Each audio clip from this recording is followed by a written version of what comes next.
Hi everyone, it's Jennifer from Flux. In this video, I will show you how to embroider French knots.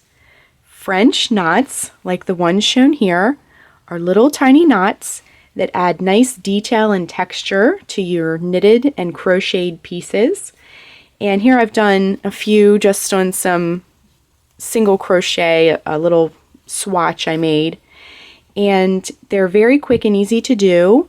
You can use them to add some decorative details. You can use them as a safer alternative to buttons, like if you're doing eyes on a toy or something and you don't want the button to fall off and pose a choking hazard, you could do some French knots instead of button eyes.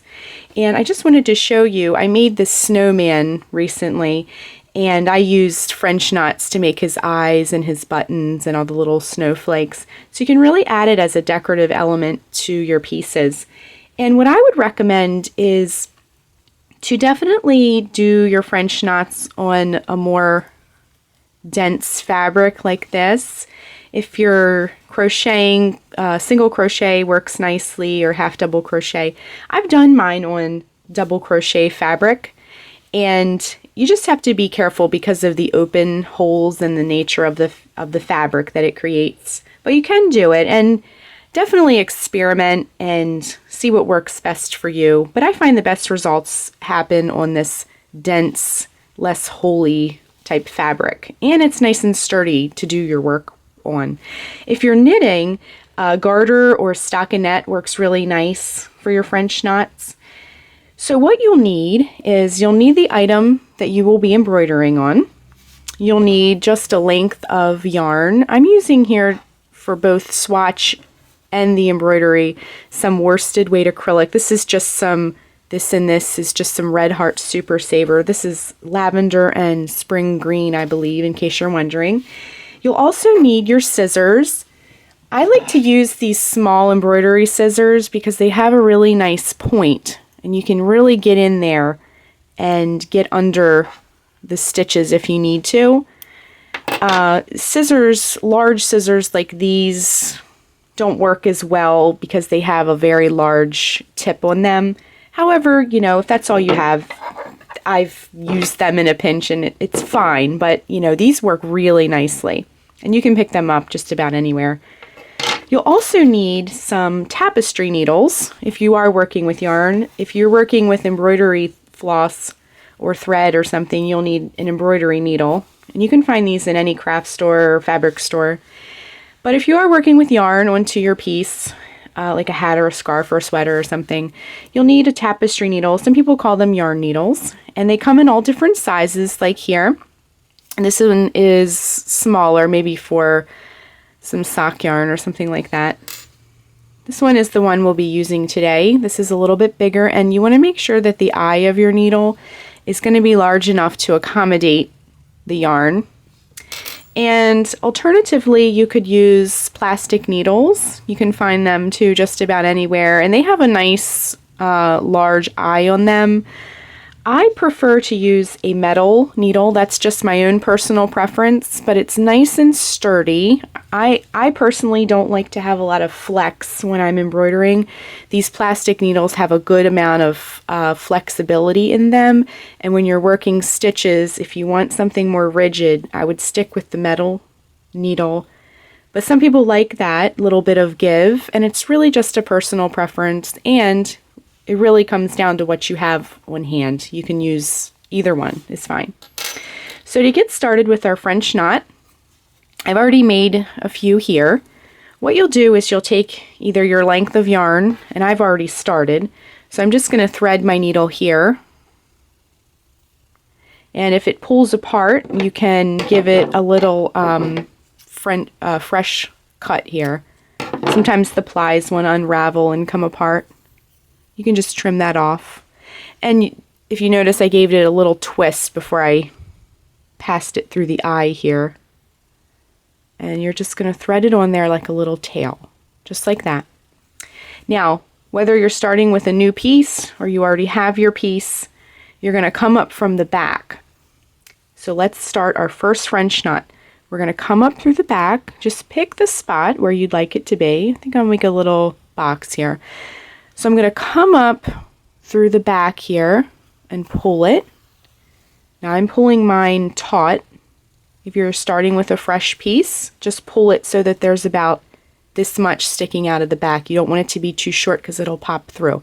So about that much sticking out of the back. Next, we've pulled our yarn through, and we're going to take the yarn that we've pulled through and we're going to wrap it 1, 2 times around the tip of your tapestry needle.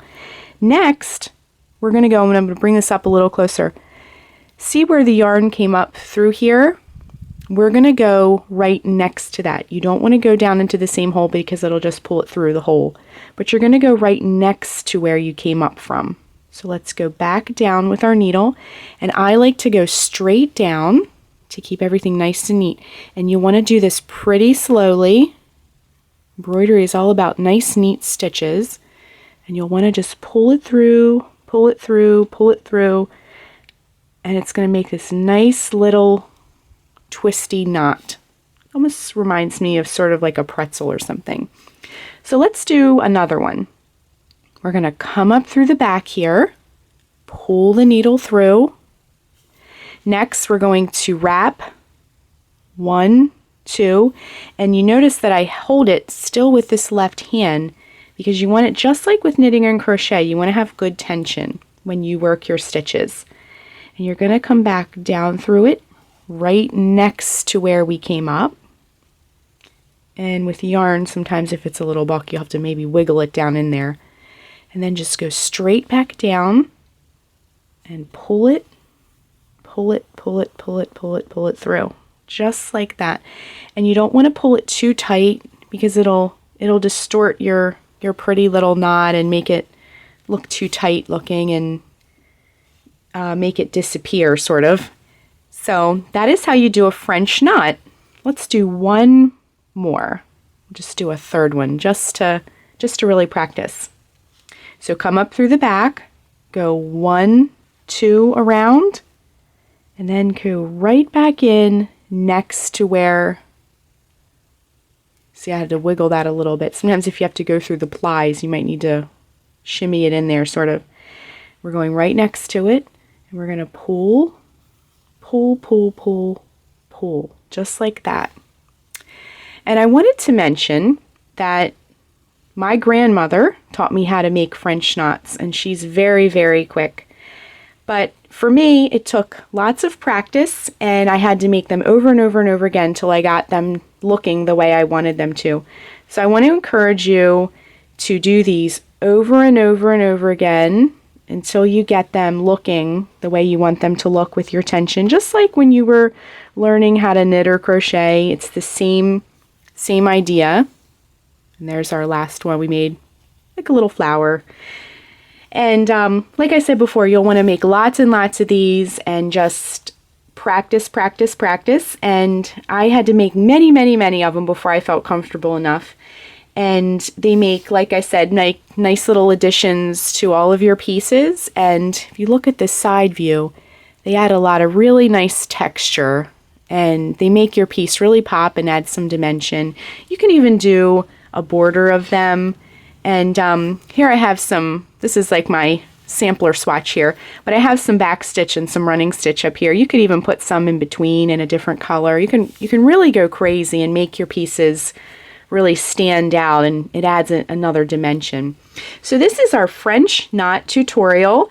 Thanks so much for watching, and be sure and click the red subscribe button to get all of the latest Fiber Flux video updates. Thanks again.